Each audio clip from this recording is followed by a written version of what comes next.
Next level exams की videos देखने के लिए चैनल को सब्सक्राइब करें, वीडियोस के नोटिफिकेशन के लिए बेल आइकन को प्रेस करें। नमस्कार बच्चों, आप सभी का मेरा YouTube channel next level exam पर स्वागत है। मैं आज आपको नेक्स्ट यूनिट पढ़ाने जा रहा हूं जिसका नाम है पृष्ठ रसायन, सरफेस केमिस्ट्री। ये क्या होता है पृष्ठ रसायन, समझे बेटा। पृष्ठ रसायन को दो पार्ट में डिवाइड किया गया है। पहला है उत्प्रेरण मतलब कैटालिसिस और दूसरा है कोलाइडी सॉल्यूशन, कोलाइडी विलयन हिंदी में। ठीक है, तो आज मैं पहला इसमें स्टार्ट करने जा रहा हूं पृष्ठ रसायन का पहला टॉपिक में बेटा। आज स्टार्ट कर रहा हूं आप लोगों को उत्प्रेरक यानी उत्प्रेरण, कैटालिसिस। क्या होता है कैटालिसिस, देखें ध्यान से।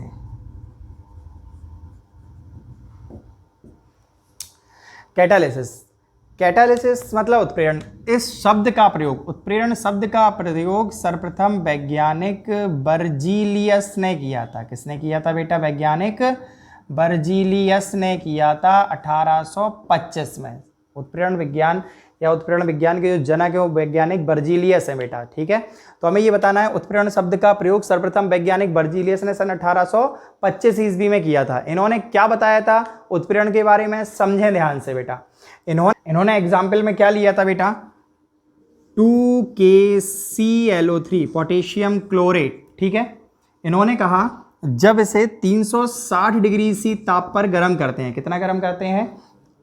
360 डिग्री सी ताप पर जब गर्म करते हैं बेटा तो 2KCl + 3O2 बनता है। मतलब जो ऑक्सीजन गैस है वो कम मात्रा में निकलती है। ठीक, जब 360 डिग्री सी पे गर्म करते हैं। फिर इन्होंने देखा कि जब इसी अभिक्रिया में MnO2 उत्प्रेरक का प्रयोग कर लिया जाता है। किसका प्रयोग कर लिया जाता है? मैग्नीज डाइऑक्साइड, MnO2 उत्प्रेरक का प्रयोग किया जाता है। और अब इसे अगर 250 डिग्री सी ताप पर ही गर्म करते हैं तब देखते हैं बेटा ऑक्सीजन बहुत अधिक मात्रा में निकलने लगती है। यानी अभिक्रिया का जो वेग है वो बढ़ जाता है, अभिक्रिया तीव्र वेग से होने लगती है। तो वैज्ञानिक बर्जीलियस ने बताया कि वे बाहरी पदार्थ जो रासायनिक अभिक्रिया के वेग को बढ़ा देते हैं, वे रासायनिक पदार्थ या वे बाहरी पदार्थ जो किसी रासायनिक अभिक्रिया के वेग को बढ़ा देते हैं उत्प्रेरक कहलाते हैं बेटा। वे रासायनिक पदार्थ जो किसी रासायनिक अभिक्रिया के वेग को या वे बाहरी पदार्थ जो किसी रासायनिक अभिक्रिया के वेग को बढ़ा देते हैं और रासायनिक भार एवं संगठन की दृष्टि से अपरिवर्तित रहते हैं, उत्प्रेरक कहलाते हैं बेटा। पदार्थ कहलाते हैं उत्प्रेरक और ये घटना कहलाती है बेटा उत्प्रेरण। पदार्थ कहलाते हैं उत्प्रेरक और घटना कहलाती है उत्प्रेरण। ये बताया था वैज्ञानिक बर्जीलियस ने। ठीक है, लेकिन उसके बाद वैज्ञानिक आए बेटा ओस्टवाल्ड। कौन आए वैज्ञानिक? ओस्टवाल्ड। ठीक, ओस्टवाल्ड ने क्या बताया था बेटा? सुने ध्यान से।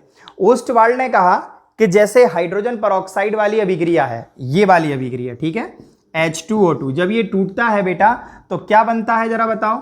H2O + ½ O2। इस अभिक्रिया में अगर H3PO4 उत्प्रेरक का प्रयोग कर दें फॉस्फोरिक एसिड का बेटा तो इस अभिक्रिया का वेग घट जाता है। ठीक है ना, तो बर्जीलियस की परिभाषा यहीं फेल हो गई क्योंकि इन्होंने जो बात करी थी वो केवल अभिक्रिया के वेग को बढ़ाने की बात करी थी, घटाने वाली बात नहीं करी थी। घटाने के बारे में विषय में किसने बताया? वैज्ञानिक ओस्टवाल्ड ने बताया था। समझ में आया कि नहीं आया बेटा?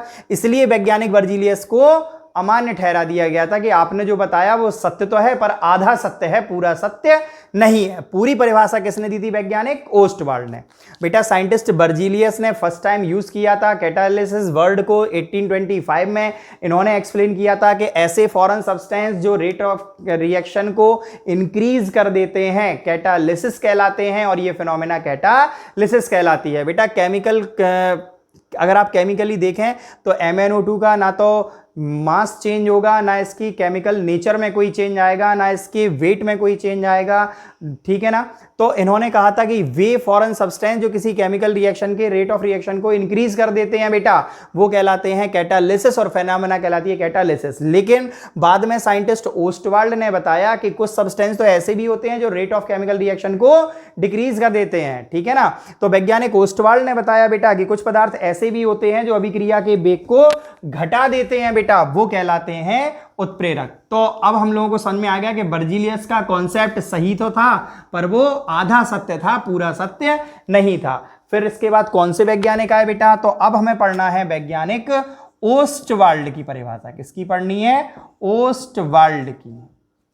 वैज्ञानिक ओस्टवाल्ड ने बताया बेटा, क्या बताया था, अब सुने ध्यान से, कि बेबाहरी पदार्थ जो किसी रासायनिक अभिक्रिया के वेग को बढ़ा देते हैं अथवा घटा देते हैं। बेटा बेबाहरी पदार्थ जो किसी रासायनिक अभिक्रिया के वेग को या तो बढ़ा देते हैं बेटा या घटा देते हैं और रासायनिक रूप से अपरिवर्तित रहते हैं बेटा, उन्हें हम कहते हैं उत्प्रेरक और घटना कहलाती है उत्प्रेरण। बेटा वे केमिकल सब्सटेंस या वे फॉरेन सब्सटेंस जो किसी केमिकल रिएक्शन के रेट को इंक्रीज कर देते हैं या डिक्रीज कर देते हैं, कैटालिस्ट कहलाते हैं ऐसे सब्सटेंस, और ये फिनोमेना कहलाती है बेटा कैटालिसिस। ये बताया था वैज्ञानिक ओस्टवाल्ड ने। क्लियर है ना। चलो मैं आपको दोनों एग्जाम्पल समझाता हूं, बटा बढ़ाने का भी और घटाने का भी। इन दोनों अभिक्रियाओं को ध्यान से देखें बेटा। जैसे मैंने पहला लिया 2KClO3, इसे अपन ने MnO2 मतलब मैग्नीज डाइऑक्साइड उत्प्रेरक की उपस्थिति में 250 डिग्री सी ताप पे जब गर्म किया बेटा, तो ये बनाता है 2KCl + 3O2। तो यहाँ जो MnO2 है बेटा, ये अभिक्रिया के वेग को बढ़ा देता है। कैसे पता चला, जो ऑक्सीजन गैस है वो तीव्र वेग से निकलने लगती है। ठीक, वहीं इसके विपरीत H2O2 हाइड्रोजन परऑक्साइड वाली अभिक्रिया, अगर इस बेटा ये टूटता किसमें है, H2O और हाफ O2 में, हम चाहते हैं कि ये ना टूटे इस प्रकार, तो इस अभिक्रिया को हम मंद करने के लिए, रोकने के लिए हम इसमें क्या लगा देते हैं, H3PO4 फॉस्फोरिक एसिड लगा देते हैं, जो अभिक्रिया के वेग को घटा देता है। तो बेटा हमारी परिभाषा यही है, क्या, बेबाहरी पदार्थ जो किसी रासायनिक अभिक्रिया के वेग को या तो बढ़ा देते हैं या फिर घटा देते हैं, उत्प्रेरक कहलाते हैं, और ये घटना बेटा उत्प्रेरण कहलाती है। बेटा ओस्टवाल्ड की ये परिभाषा है कि बेबाहरी पदार्थ जो किसी रासायनिक अभिक्रिया के वेग को या तो बढ़ा देते हैं या घटा देते हैं, उत्प्रेरक कहलाते हैं, और यह घटना उत्प्रेरण कहलाती है। बेटा those foreign substances which increases और decreases the rate of reaction known as the catalyst and the phenomena is known as the catalysis. समझ में आ गया, कोई दिक्कत तो नहीं है बेटा। बहुत सारे एग्जाम्पल होते हैं कैटालिसिस के। ठीक है, अब हमें पढ़ना है बेटा, आपको कई सारे एग्जांपल्स मैं आगे आने वाली डेफिनेशंस में भी बताऊंगा। अभी मैंने ये एक इंक्रीज का, एक डिक्रीज का बता दिया, एक बढ़ाने का और एक घटाने का बता दिया है। अब देखें आगे। अब अपन लोगों को पढ़ना है बेटा उत्प्रेरण का वर्गीकरण, क्लासिफिकेशन ऑफ कैटालिसिस। बेटा उत्प्रेरण का वर्गीकरण दो आधार पे किया गया है। बेटा उत्प्रेरण का वर्गीकरण दो आधार पे किया गया है। नंबर 1 भौतिक अवस्था के आधार पर उत्प्रेरण का वर्गीकरण, और नंबर 2 क्रियाशीलता के आधार पर उत्प्रेरण का वर्गीकरण। बेटा मैं आपको पढ़ा रहा हूं उत्प्रेरण का वर्गीकरण, classification of catalysis, classification of catalysis.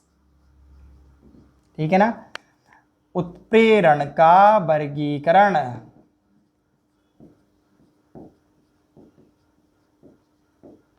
मैंने बताया बेटा कि उत्प्रेरण का वर्गीकरण किया गया है दो आधार पे। पहला मैंने बताया बेटा आपको भौतिक अवस्था के आधार पर उत्प्रेरण का वर्गीकरण। नंबर 1 बताया बेटा मैंने आपको भौतिक अवस्था के आधार पर उत्प्रेरण का वर्गीकरण, और दूसरा पढ़ाया बेटा मैंने आपको क्रियाशीलता के आधार पर उत्प्रेरण का वर्गीकरण। मतलब बेटा नंबर 1 मैंने आपको पढ़ा दिया है फिजिकल स्टेट के बेस पे कैटालिसिस का क्लासिफिकेशन, और दूसरा रिएक्टिविटी के बेस पर कैटालिसिस का क्लासिफिकेशन। तो बेटा मैं नंबर 1 आज स्टार्ट करने जा रहा हूं, भौतिक अवस्था के आधार पर उत्प्रेरण का वर्गीकरण। आइए देखते हैं। तो बेटा भौतिक अवस्था के आधार पर जो उत्प्रेरण है बेटा वो दो प्रकार का होता है। भौतिक अवस्था के आधार पर उत्प्रेरण को दो भागों में बांटा गया है बेटा। नंबर 1 होता है सामांगी उत्प्रेरण और नंबर 2 होता है विषमांगी उत्प्रेरण। बेटा भौतिक अवस्था के आधार पर दो भागों में बांटा गया है। नंबर 1 होता है बेटा सामांगी उत्प्रेरण और नंबर 2 होता है बेटा विषमांगी उत्प्रेरण। फिजिकल स्टेट के बेस पर बेटा इसे दो पार्ट में क्लासिफाई किया गया है। नंबर 1 होता है बेटा होमोजीनियस कैटालिसिस और दूसरा होता है बेटा हेट्रोजीनियस कैटालिसिस। क्या है होमोजीनियस और क्या है हेट्रोजीनियस, समझे बेटा ध्यान से। जैसे आपको कैटालिसिस का मतलब समझा देते हैं बेटा। जैसे मान लो कोई दो लोग लड़ रहे हैं, आप बुंदेलखंडी में थोड़ा समझें, मान लें कि दो लोग लड़ रहे हैं, कोई तीसरा आदमी पहुंच जाए और वो कहते हैं अबे तुम में दो ठूसे लगे, तुम चुप बैठ गए, लगे लगे लगे, तो पता पड़ा वो दूसरा उठ के उत्तेजना में मारने लगा, तो उसने क्या करा, इस अभिक्रिया के वेग को बढ़ा दिया। या कोई एक सज्जन आदमी, बहुत अच्छा आदमी पहुंच जाए, कोई वृद्ध आदमी पहुंच जाए, वो कह अरे बेटा क्यों लड़ रहे हो, फालतू में लड़ने में क्या रखा है, वो उन्हें किसी तरीके से शांत करके दोनों को अपने अपने घर भेज दे। तो उन्होंने क्या करा, अभिक्रिया के वेग को घटा दिया बेटा, तो वो हो गया ऋणात्मक उत्प्रेरक। मतलब सॉरी, आप ऋणात्मक धनात्मक ना समझे, मतलब उसने अभिक्रिया के वेग को घटा दिया। तो क्या हुआ, अब जो आदमी है बेटा, जो अभिक्रिया के वेग को बढ़ा रहे हैं घटा रहे हैं, जो उन्हें भड़का रहे हैं उन्हें शांत कर रहे हैं, वो आदमी कहलाएंगे उत्प्रेरक, और जो घटना हुई वो कहलाएगी उत्प्रेरण। समझ में आया नहीं कि नहीं आया बेटा?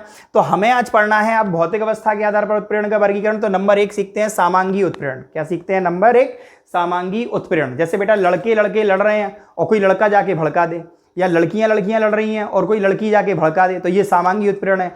लेकिन अगर दो लड़के लड़ रहे हैं और लड़की जाके भड़का दे बेटा, तो ये विषमांगी उत्प्रेरण की कैटेगरी में आएगा। या दो लड़कियां लड़ रही हैं और कोई लड़का जाके भटका दे बेटा, उन्हें भड़का दे, तो ये कहलाएगा विषमांगी उत्प्रेरण। समझ में आया? तो आइए समझते हैं केमिस्ट्री की भाषा में समांगी उत्प्रेरण। जब बेटा हम ये जानते हैं जो क्रिया करते हैं उन्हें अभिकारक कहते हैं, ठीक है, और जो बनता है उन्हें उत्पाद कहते हैं, और अभिक्रिया के बीच में तीर पर जो पदार्थ लेके जाते हैं उन्हें हम उत्प्रेरक कहते हैं। ठीक है, समझें। जैसे समांगी उत्प्रेरण की बात करते हैं बेटा अपन लोग, तो मैंने आपको बताया जैसे 2SO2 प्लस O2, SO2 किस अवस्था में है बेटा? गैस। ऑक्सीजन किस अवस्था में है बेटा? गैस। ठीक, इन दोनों ने क्रिया करी किसकी उपस्थिति में? NO, नाइट्रिक ऑक्साइड गैस की उपस्थिति में इन्होंने क्रिया करी बेटा, और बना दिया 2SO3, और NO क्या है बेटा? गैस। तो यहां ये है हमारे अभिकारक और ये है हमारा उत्प्रेरक बेटा। जब अभिकारकों और उत्प्रेरकों की भौतिक अवस्थाएं समान होती हैं बेटा, जब अभिकारकों और उत्प्रेरकों की भौतिक अवस्थाएं समान होती हैं बेटा, तब वे एक समांगी तंत्र की रचना करते हैं, और ये क्रिया समांगी उत्प्रेरण कहलाती है बेटा। जब किसी अभिक्रिया में उपस्थित अभिकारकों तथा उत्प्रेरकों की भौतिक अवस्थाएं समान होती हैं बेटा, तब ये एक समांगी तंत्र की रचना करते हैं, और ये घटना समांगी उत्प्रेरण कहलाती है बेटा। जब किसी अभिक्रिया में उपस्थित अभिकारकों तथा उत्प्रेरकों की भौतिक अवस्थाएं समान होती हैं बेटा, तब ये एक समांगी तंत्र की रचना करते हैं, और ये घटना समांगी उत्प्रेरण कहलाती है।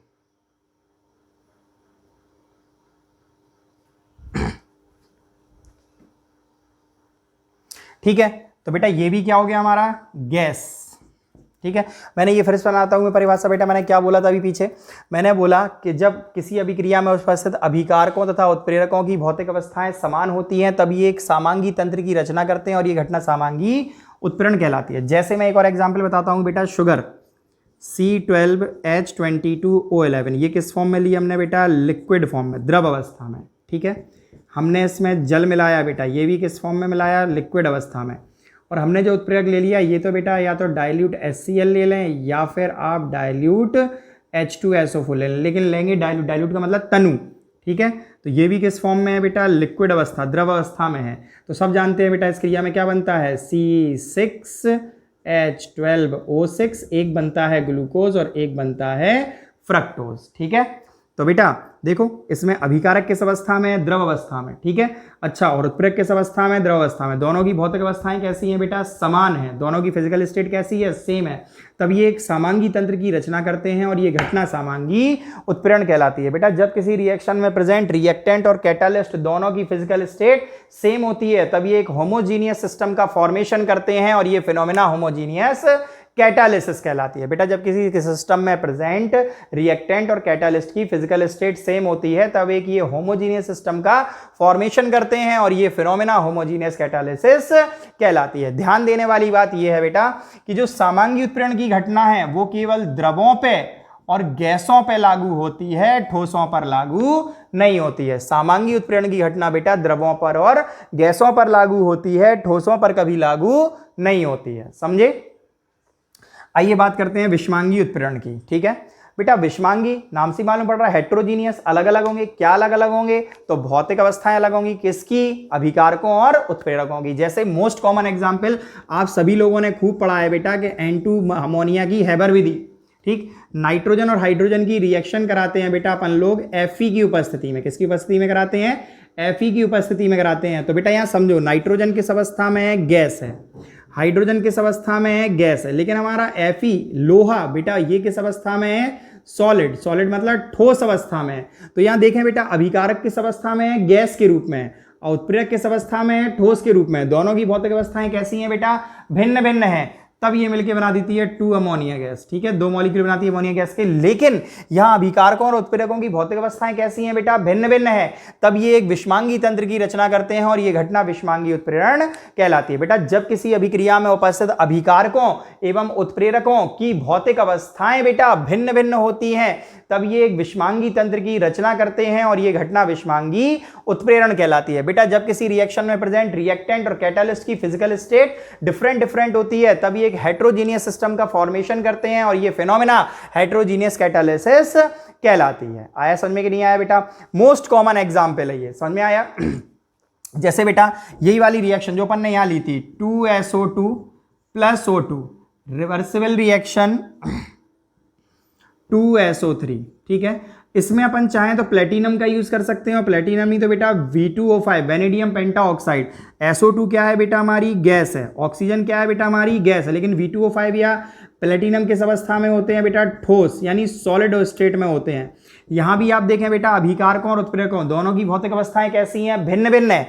जब ये भिन्न भिन्न है बेटा, तो ये कौन सा उत्प्रेरण हो जाएगा? विषमांगी उत्प्रेरण हो जाएगा। ठीक है, अब एक थोड़ा सा अपवाद वाला एग्जाम्पल लेते हैं बेटा अपन लोग। जरा इसमें ध्यान से देखिएगा, इस बॉक्स में हमने लिया 2KClO3 किस अवस्था में है बेटा? ये ठोस अवस्था में है। ठीक है, हमने इसमें उत्प्रेरक के रूप में लगाया बेटा MnO2, ये भी किस अवस्था में? ठोस अवस्था में है। ठीक, तो इसमें बन क्या रहा है बेटा?